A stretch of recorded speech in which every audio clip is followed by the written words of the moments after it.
बिस्मिल्लाहिर्रहमानिर्रहीम। अस्सलाम वालेकुम। आई एम मुआज़ रसूल, योर प्रोफेसर ऑफ फिजिक्स।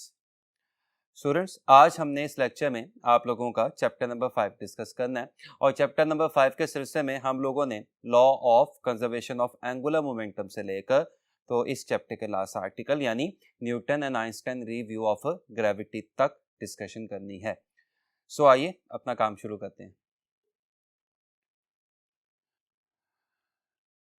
सबसे पहला टॉपिक जो हम लोगों ने आज डिस्कस करना है वो है law of conservation of angular momentum.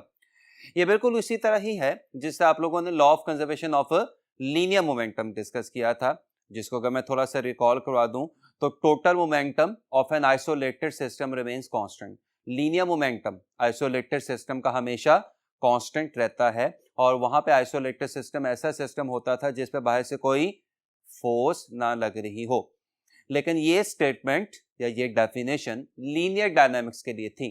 अब हम सर्कुलर मोशन या एंगुलर डायनामिक्स को डील कर रहे हैं कि जिसमें आपको पता है कि लीनियर मोशन सर्कुलर मोशन से रिप्लेस हो चुकी है और आपके पास यहाँ पे जो फोर्स है वो टॉर्क से रिप्लेस हो चुका है।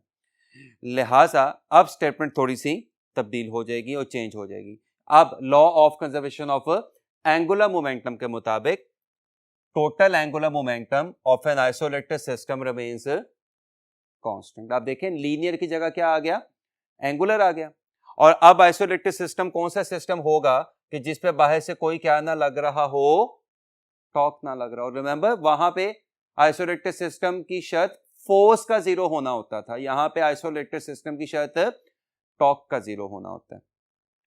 और वहां पे फॉर्मूला क्या होता था अगर आपको याद हो, P equals mv remains constant.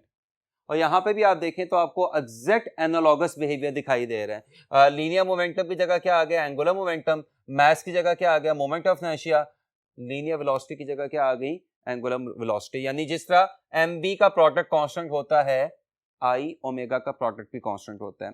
यानी जिस तरह वेलोसिटी बढ़ेगी मास कम होने से और वेलोसिटी कम होगी मास ज्यादा होने से, इसी तरह अगर मोमेंट ऑफ इनर्शिया बढ़ रहा है तो एंगुलर वेलोसिटी कम हो जाएगी एंड वाइस वर्सा।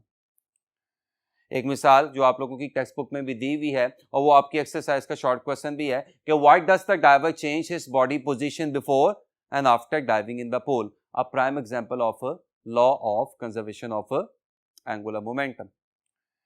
कुछ एमसीक्यूज जो law of conservation of angular momentum को समझने में हमारी मदद करेंगे। इन अ मैरी गो राउंड, झूले की बात हो रही है।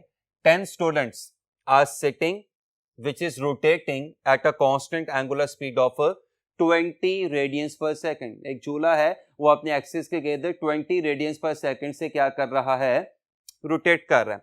Now if 5 students suddenly jump out of the round, then अब क्या होगा। Now मैं फिर से इक्वेशन लिखने लगूं, जरा ध्यान से देखिएगा।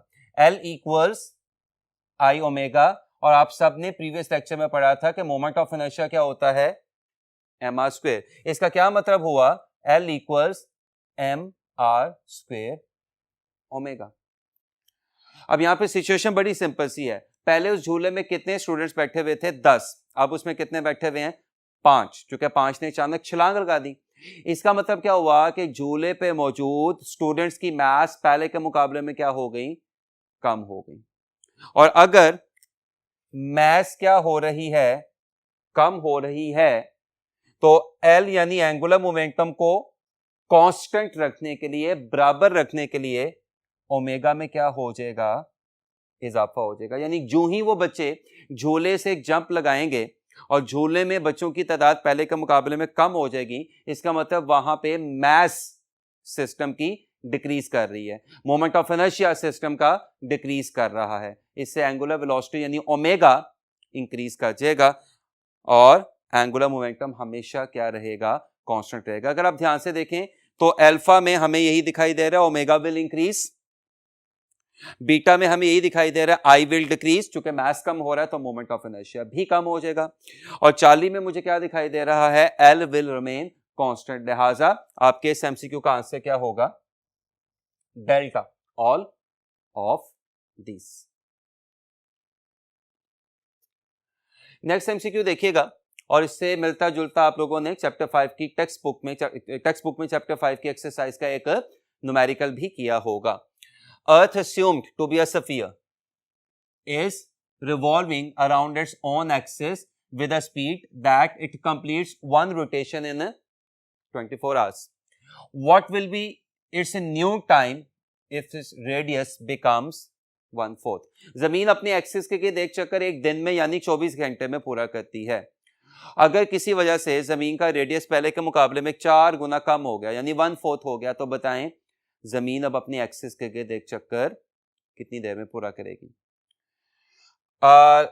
According to law of conservation of angular momentum L1 equals L2, L1 की जगह क्या आ जाएगा I1 ओमेगा 1 और L2 की जगह क्या आ जाएगा I2 ओमेगा 2। जमीन चूंकि क्या है, स्फीयर है, और आगे जाके हम देखेंगे कि स्फीयर के लिए मोमेंट ऑफ इनर्शिया होता है 2/5 mr²। तो जरा ध्यान से देखिएगा, इस I1 की जगह क्या आ गया 2/5 mr1², और ओमेगा 1 की जगह क्या आ गया 2π/t1। इसी तरह I2 की जगह क्या आ गया 2/5 mr2², और ओमेगा 2 की जगह क्या आ गया 2π/t2। ये 2/5 m और 2/5 m कैंसल, 2π और 2π भी क्या हो गया कैंसल, तो लेफ्ट हैंड साइड पे क्या बचा r1²/t1 और राइट हैंड साइड पे क्या बचा r2²/t2। नाउ t1 क्या है 24 आवर्स, t2 आप लोगों ने क्या करना है फाइंड करना है। r1 क्या था पुराना रेडियस, और r2 क्या है नया रेडियस जो पुराने रेडियस का 1/4 हो गया। तो r2 की जगह क्या लिखा जा सकता है r1/4। r1² वैसे का वैसा, 24 वैसे का वैसा, जब ये ओपन होगा तो क्या बनेगा r1²/16 1/t2, r1² cancel, t2 किसके बराबर आ जाएगा 24/16। 24/16 is as good as 3/2 and 3/2 is 1.5 hours, यानी आपके इस एमसीक्यू का आंसर क्या होगा चार्ली 1.5 आवर्स। यानी अब जमीन अपने गिर्द एक चक्कर 1.5 आवर्स में पूरा करेगी, यानी अब एक दिन 1.5 आवर्स का होगा। यू कैन इमेजिन जमीन कितनी तेजी से स्पिन कर रही होगी। आगे चलते हैं। नेक्स्ट जो कॉन्सेप्ट हम लोगों ने डिस्कस करना है वो है रोटेशनल काइनेटिक एनर्जी।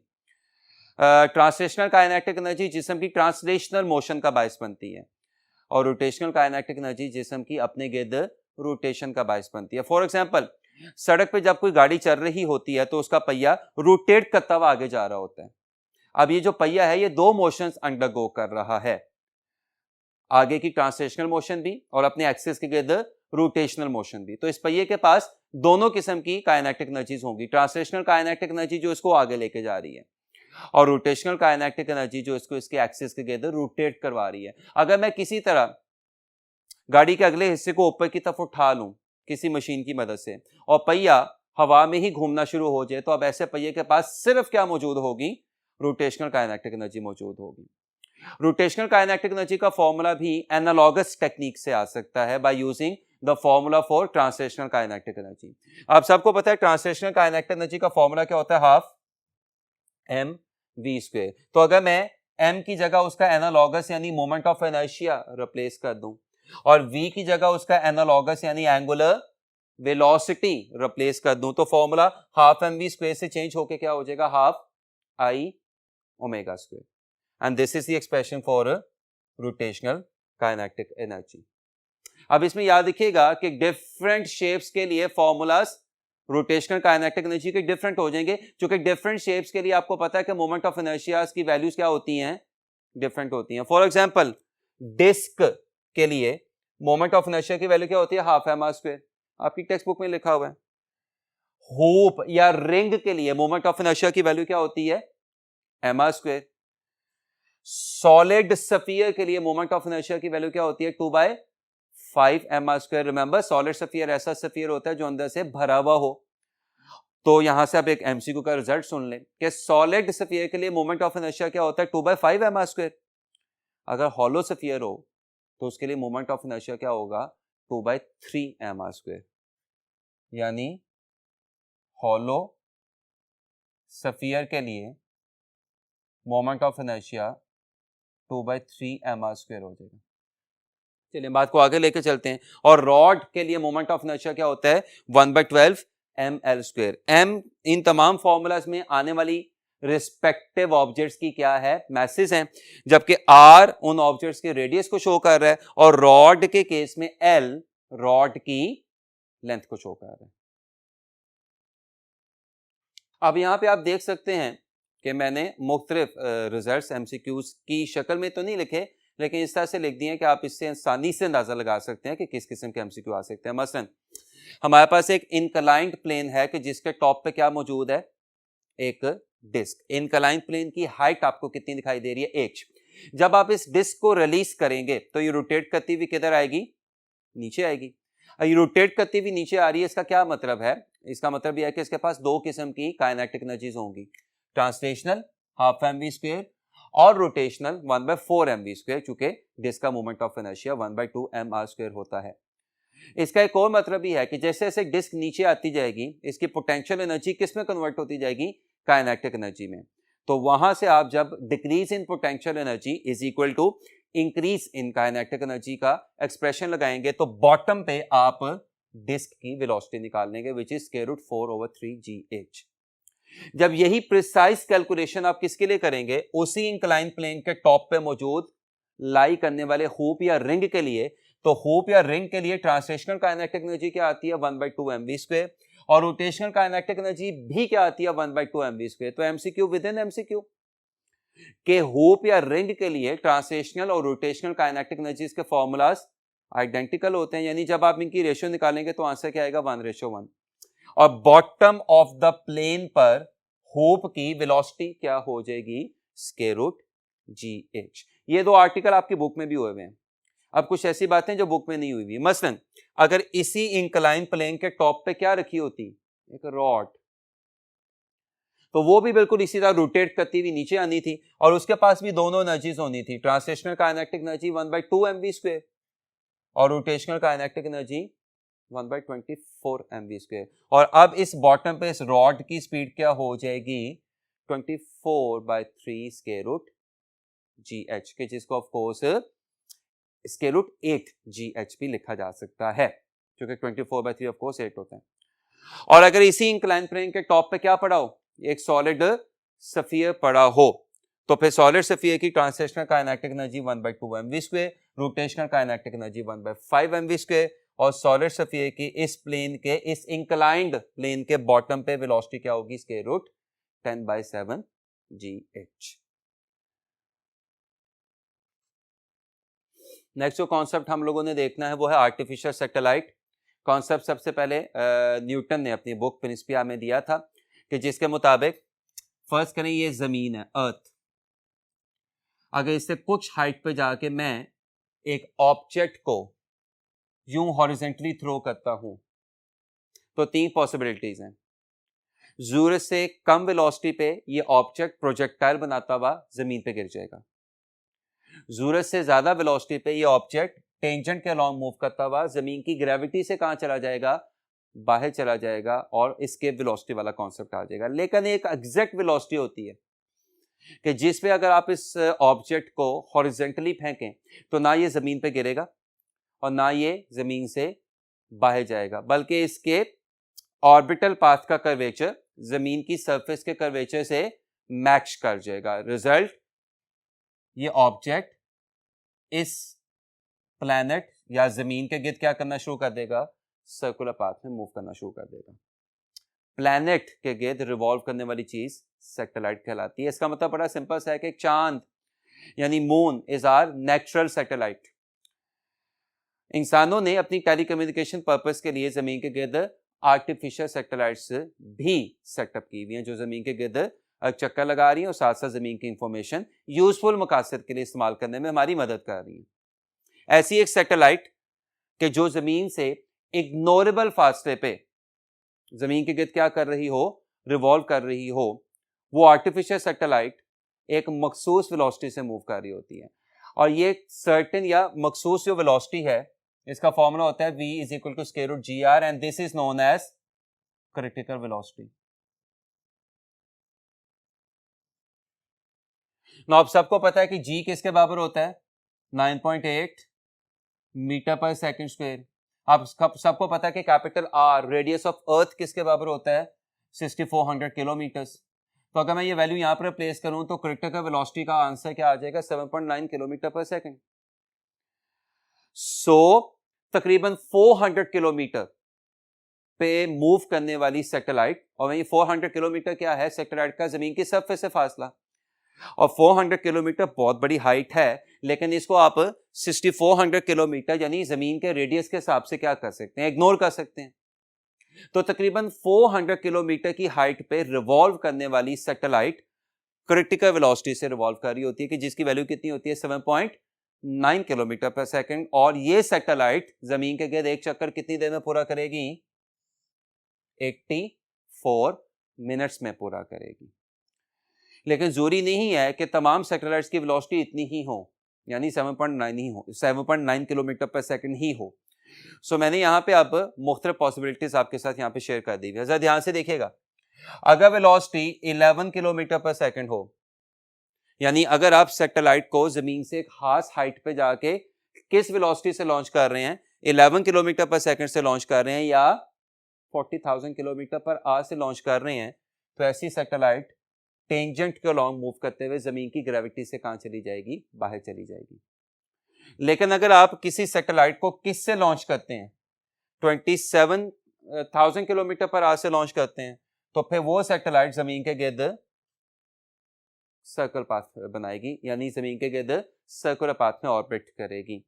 और अगर आप किसी सैटेलाइट को 30,000 किलोमीटर पर आवर से लॉन्च करते हैं, तो वो सैटेलाइट जमीन के गिर्द घूमेगी, लेकिन कौन सा पाथ बनाएगी, एलिप्टिकल पाथ बनाएगी।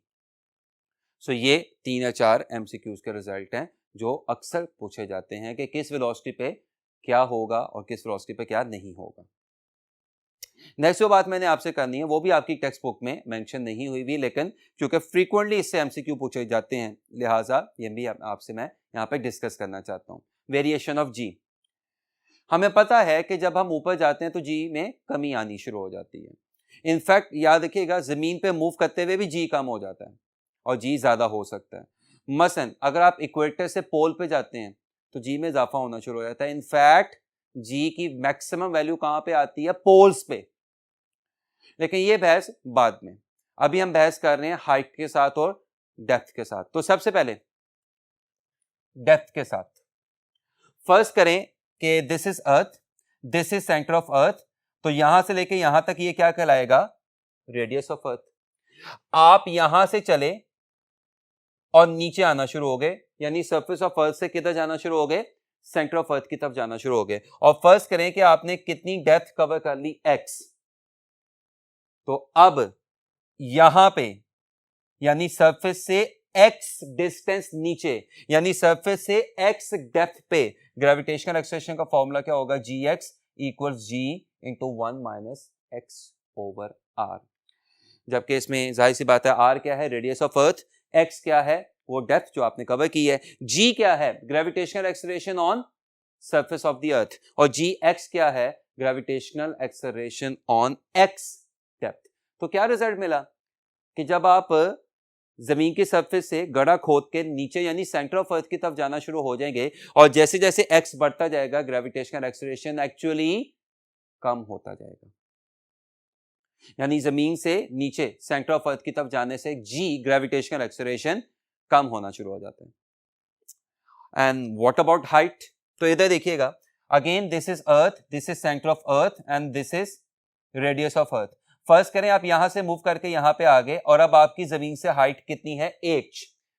h यहां पे किसको रिप्रेजेंट कर रहा है, height from surface of the अर्थ। तो फिर ग्रेविटेशनल एक्सेलरेशन का फॉर्मूला ये, इसमें g क्या है, gravitational acceleration on surface of the earth. इसमें r क्या है, रेडियस ऑफ द अर्थ। इसमें r क्या है, of course radius of the earth. इसमें h क्या है, वो हाइट जो आपने सरफेस ऑफ अर्थ से कवर की है, और gh क्या है, gravitational acceleration at this height. तो यहां पे भी आपको क्या दिखाई दे रहा है कि जैसे जैसे हाइट बढ़ती जाएगी, जैसे जैसे आप जमीन से ऊपर जाते जाएंगे, ग्रेविटेशनल एक्सेलरेशन एक्चुअली कम होता जाएगा। आइए व्हाइट बोर्ड दोबारा शुरू करते हैं।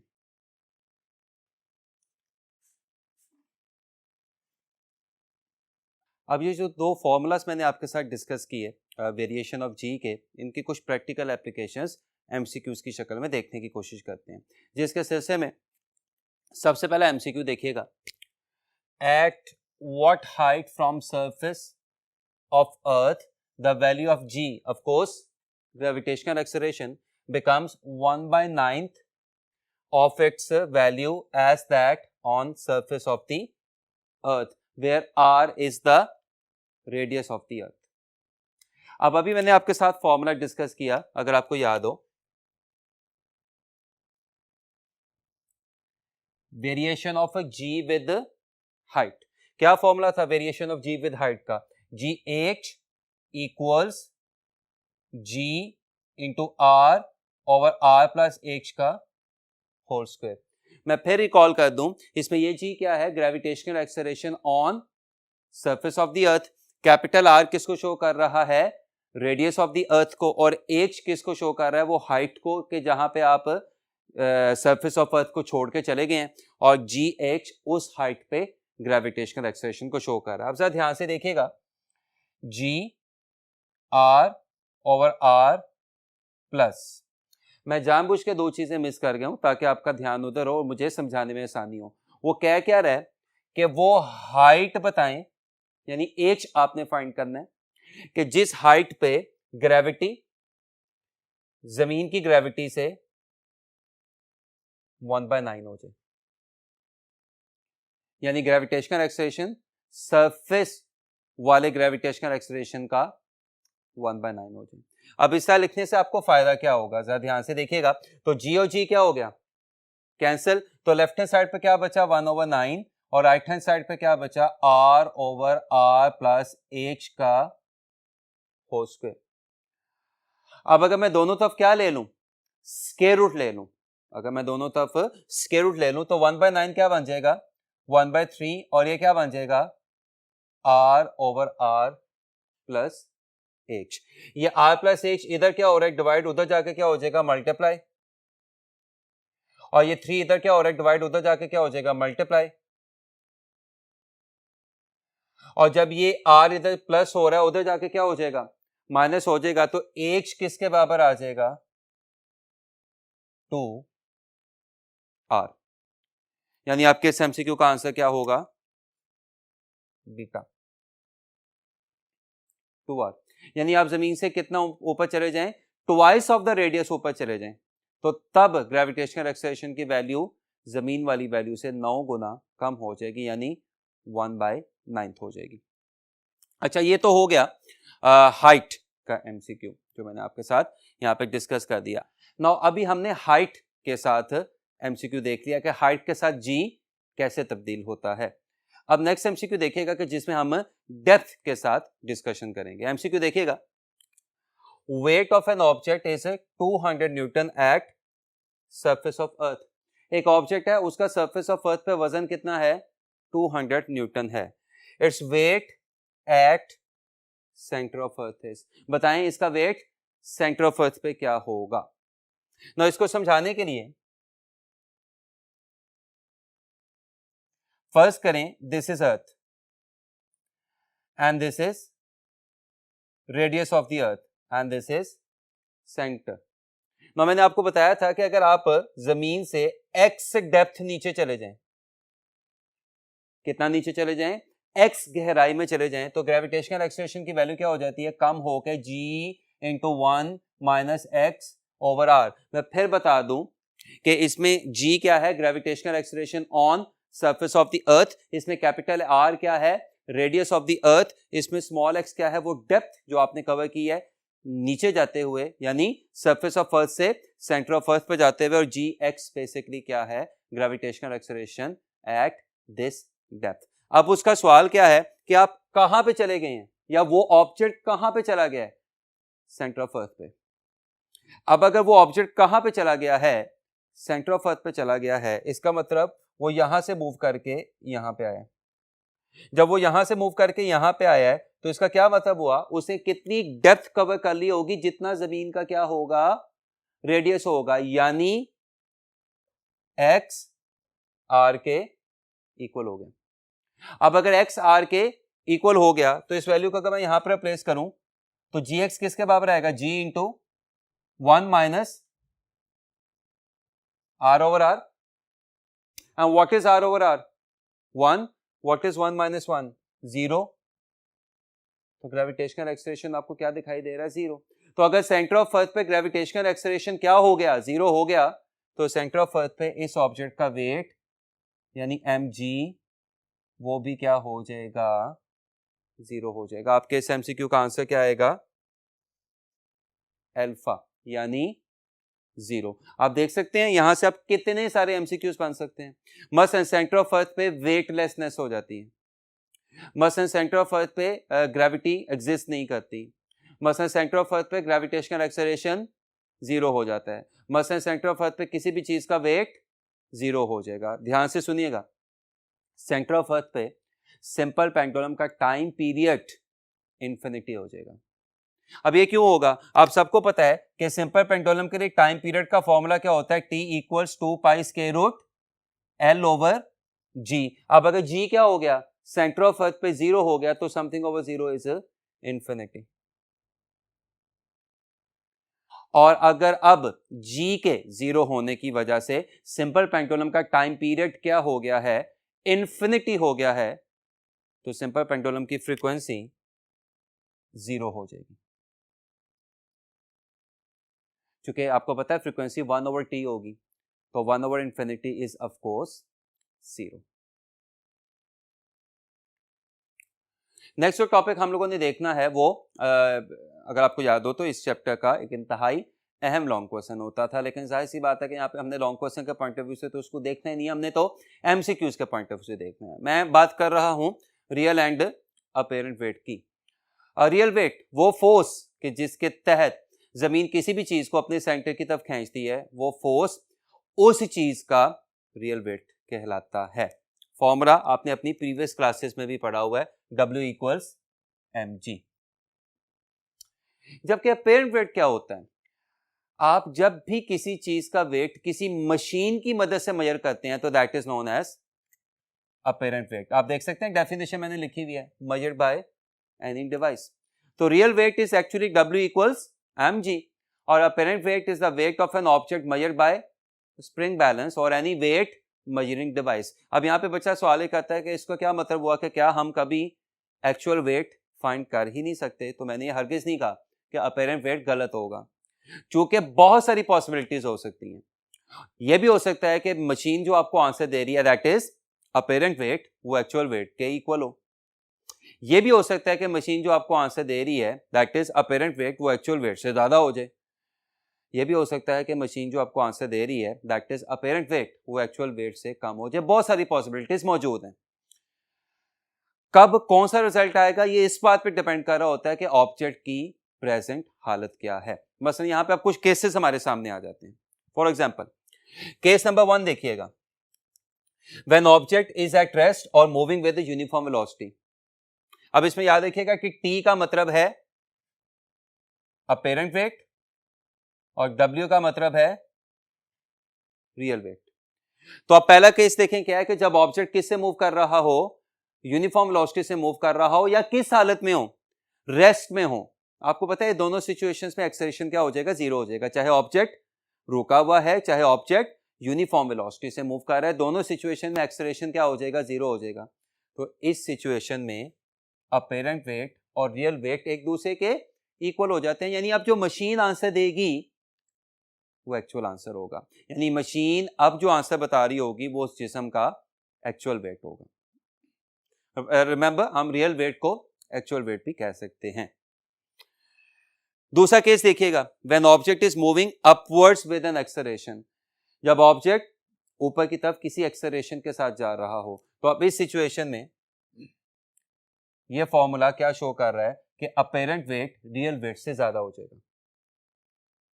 यानी अब जो मशीन आंसर बता रही होगी वो उस ऑब्जेक्ट के एक्चुअल आंसर से थोड़ा ज्यादा होगा. यानी ऑब्जेक्ट को अपना आप भारी होता महसूस होगा.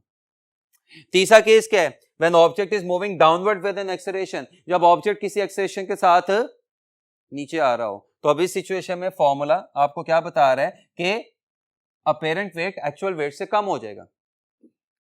अपेरेंट वेट एक्चुअल वेट से कम होने का क्या मतलब है कि अब मशीन जो आंसर बता रही होगी वो एक्चुअल आंसर से कम होगा, यानी नीचे आते हुए जिस्म थोड़ा सा हल्का होता महसूस होता है। सबसे दिलचस्प केस चौथा केस है, जब सिस्टम फ्री फॉल कर रहा हो, जब ऑब्जेक्ट ग्रेविटेशनल एक्सेलरेशन के साथ नीचे आ रहा हो। इस सिचुएशन में अपेरेंट वेट जीरो हो जाता है and this is famously known as weightlessness.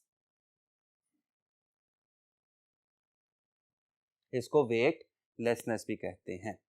मसलन अगर किसी एलिवेटर या लिफ्ट में कोई ऑब्जेक्ट रखा गया है और लिफ्ट फ्री फॉल करना शुरू हो जाती है, तो उस एलिवेटर या लिफ्ट के अंदर उस ऑब्जेक्ट का वेट जीरो हो जाएगा और एलिवेटर का इनसाइड पोर्शन वेटलेसनेस का शिकार हो जाएगा, या उसमें क्या पैदा हो जाएगा, एक ग्रेविटी फ्री सिस्टम। इस बात को समझने के लिए एक एमसीक्यू देखिएगा। An elevator is moving upward such that it moves with an acceleration of a equals 2g।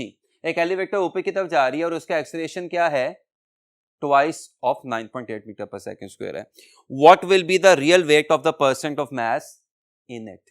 इस एलिवेटर के अंदर एक आदमी मौजूद है, उसकी मास क्या है, m। बताएं उसका रियल वेट क्या होगा। तो याद रखिएगा रियल वेट चेंज नहीं होता, अपेरेंट वेट है जो जिस्म की हालत के साथ चेंज होता है, रियल वेट चेंज या तब्दील नहीं हो रहा होता। बेटा आपके इस एमसीक्यू का आंसर आएगा mg, यानी रियल वेट तब्दील नहीं होता। व्हाट इफ कि इसी एमसीक्यू में रियल की जगह अपेरेंट आ जाए या सिर्फ वेट का वर्ड आ जाए। मसलन अब एमसीक्यू क्या बन गया, an elevator is moving upward such that it moves with an acceleration of a equals 2g, what will be the weight of the person, या what will be the apparent weight of the person।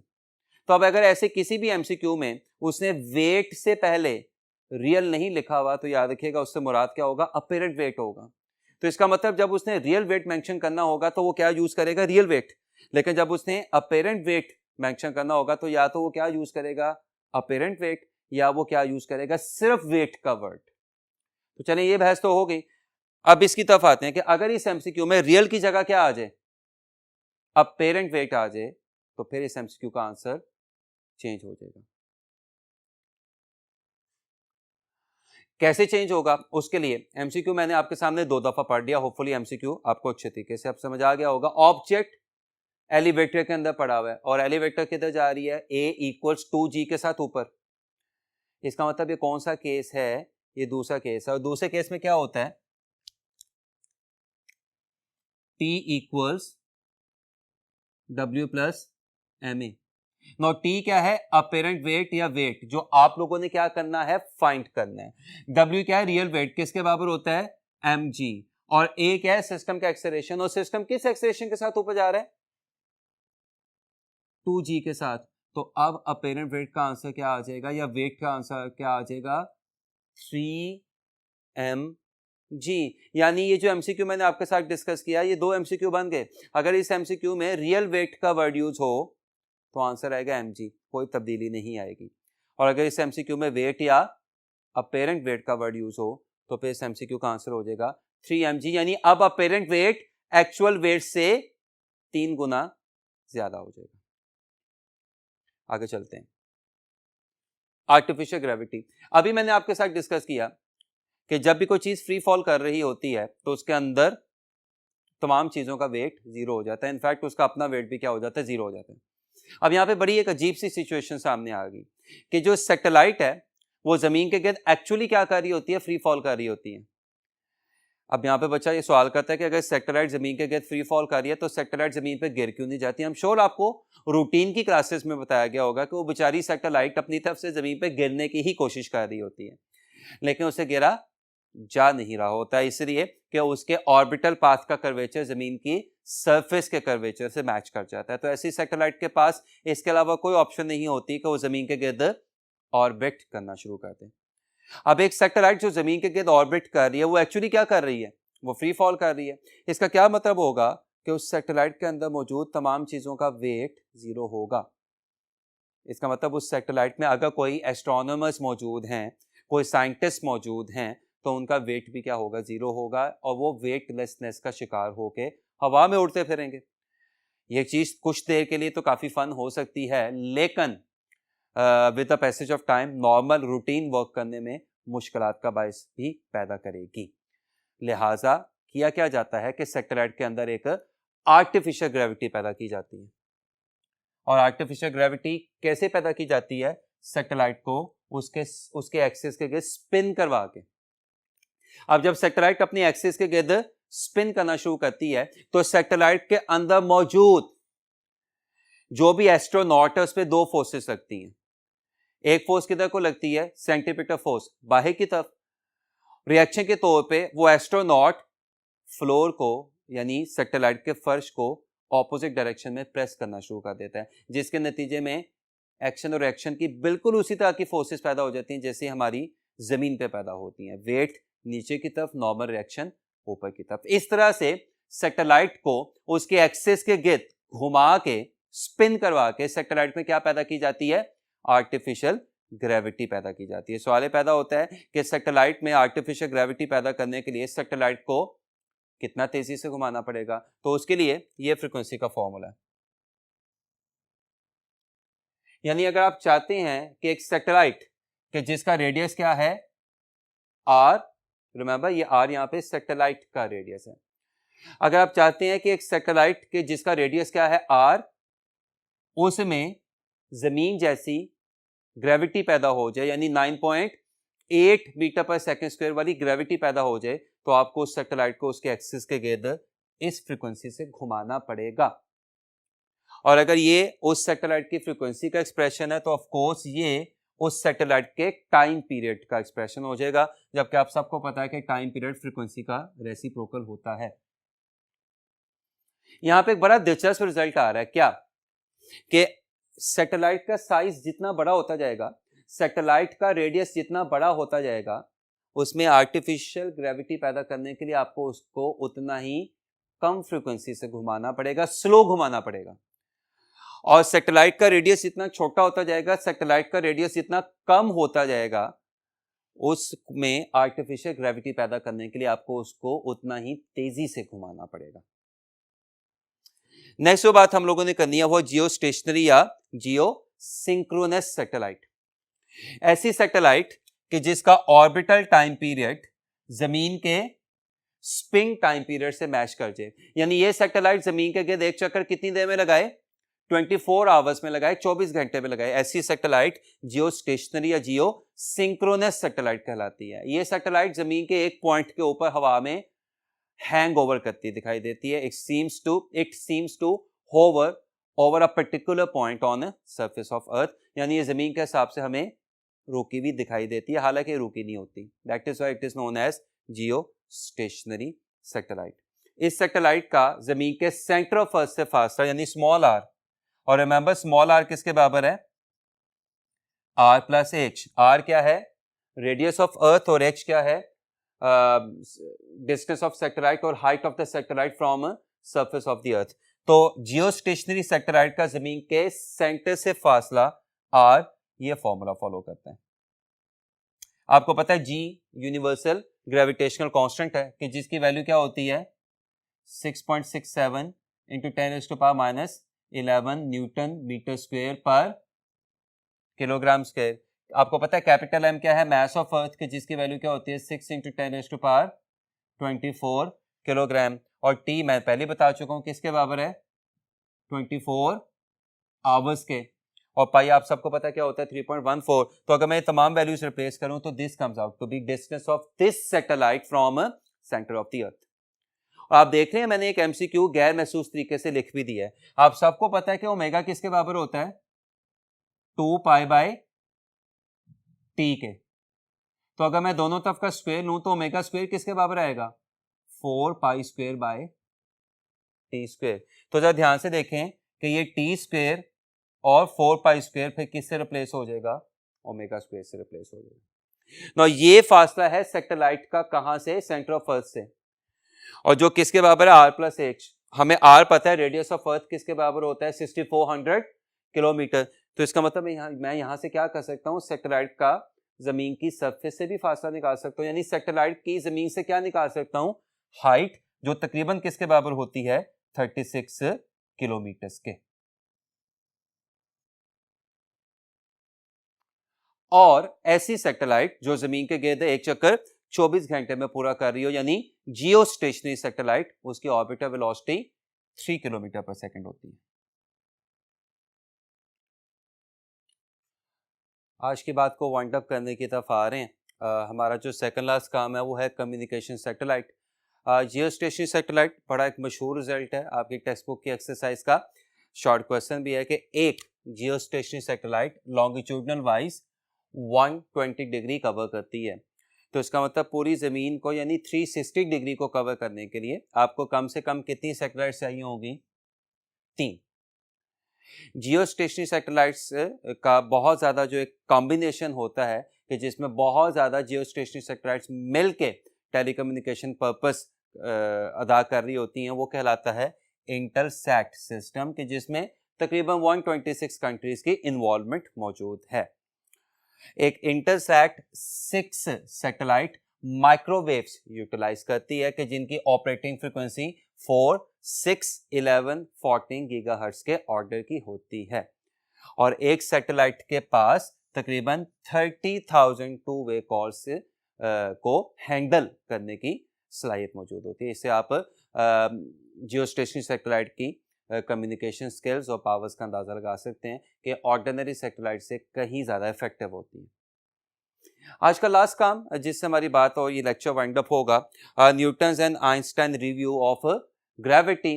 Newton ने बताया gravity होती है, Newton ने बताया gravitational force her चीज़ पे लगती है। इनफैक्ट हर वो चीज़ जो ग्रेविटेशनल जो मैस रखती है वो क्या लगा सकती है, ग्रेविटेशनल फोर्स लगा सकती है। न्यूटन ने बताया gravitational force inverse square law obey करती है, यानी F equals G(m1 m2 over r square), यानी ग्रेविटेशनल फोर्स डिस्टेंस के स्क्वायर के इनवर्सली प्रोपोर्शनल है। लेकिन न्यूटन दो बातों के बारे में नहीं बता सका।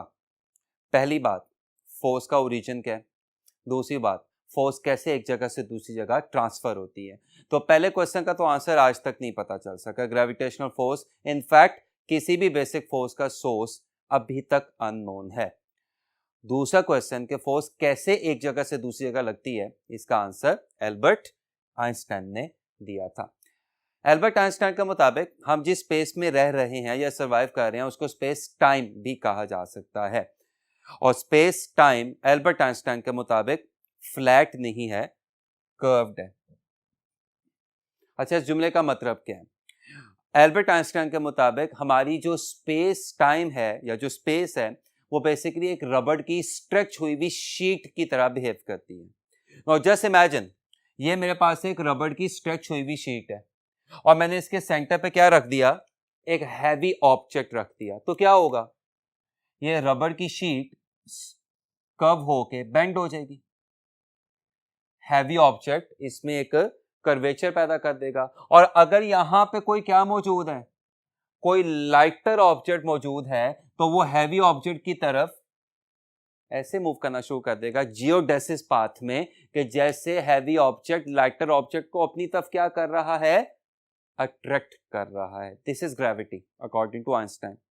आप इस हैवी ऑब्जेक्ट को सन अस्यूम कर सकते हैं और आप इस लाइटर ऑब्जेक्ट को अर्थ अस्यूम कर सकते हैं। तो बच्चा यहाँ पे सवाल ये करता है कि फिर अर्थ सन पे गिर क्यों नहीं जाती, जमीन सूरज पे गिर क्यों नहीं जाती? तो इसका वही आंसर है कि जिससे एक सैटेलाइट का ऑर्बिटल कर्वेचर जमीन के सरफेस के कर्वेचर से मैच कर जाता है, इसी तरह जमीन का ऑर्बिटल कर्वेचर सूरज के सरफेस कर्वेचर से मैच हुआ हुआ है।